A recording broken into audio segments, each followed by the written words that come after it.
Today we're taking a look at the IsoTip Pro 50 Butane Soldering Iron Kit.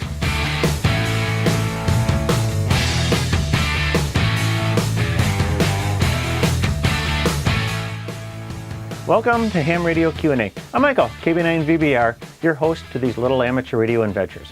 Thanks for joining me today. Well, there's a certain do-it-yourself aspect to amateur radio. Some people take DIY much further than others, from building simple kits to constructing elaborate homebrew projects like radios and antenna systems. But there's going to come a point in every ham's time when they're going to need to solder something. Be it as simple as putting together a cable, or maybe sticking a PL259 onto the end of a piece of coax. You're going to need a soldering iron. Well, you could reach for the trusty soldering gun. These things can be handy. They put out a lot of power, but they may not be the best solution. My favorite is to stay away from the gun and go with one of these little butane soldering irons. I bought my first butane soldering iron several years ago. Radio Shack used to sell them. I loved them a lot. This one is my third one. This is the IsoTip Pro 50. Is identical to the old Radio Shack ones. So let's talk about the specs. Well, this iron runs on butane fuel, so it's great out in the field or on your desk. It heats up fast, usually in under 20 seconds or so, and a full charge of butane will last you a good 30 minutes. The tip temperature runs from about 400 degrees up to 750. It's a variable temperature tip.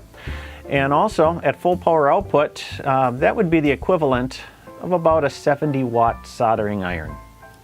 Now, filling this iron is easy. To do so, just take a butane canister, insert the little tip into the back of the soldering iron, and press gently.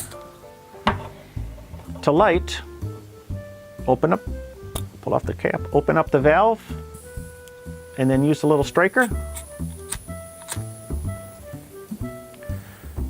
until you see the little flame in the combustion chamber. It'll start to glow red after a few seconds, and it'll be ready to use. There's a built-in stand, so you can set it down without burning yourself or your desk, or let it roll away.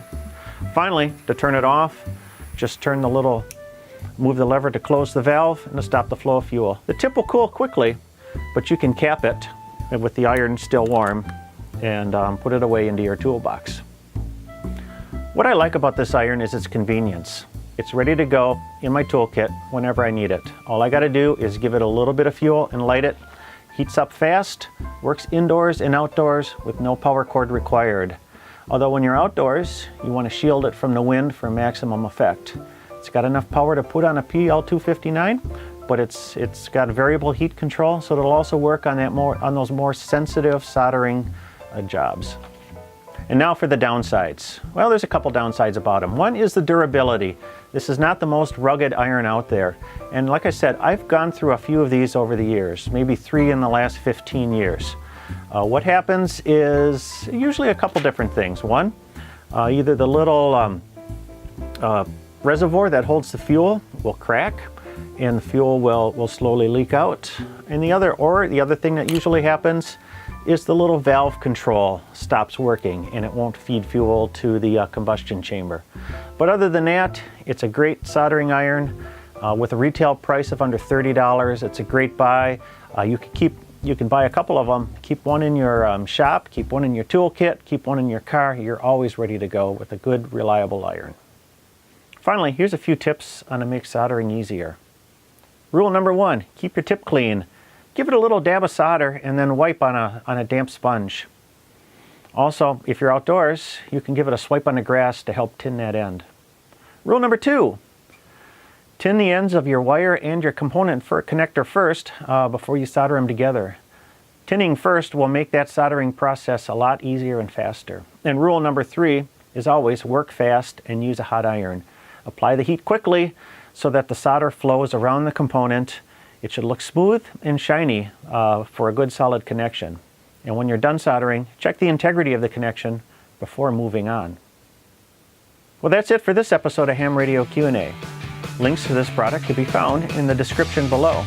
Do you have any tips for the new ham starting out with soldering? Please feel free to leave them in the comments. And with that, I'm Michael, KB9VBR. Thanks for watching. Have a great day 1973. I hope you enjoyed this video. If you did, please give me a big thumbs up. Also, don't forget to subscribe and check out some of our other videos. Lots of great stuff there. Thanks again for watching. Bye.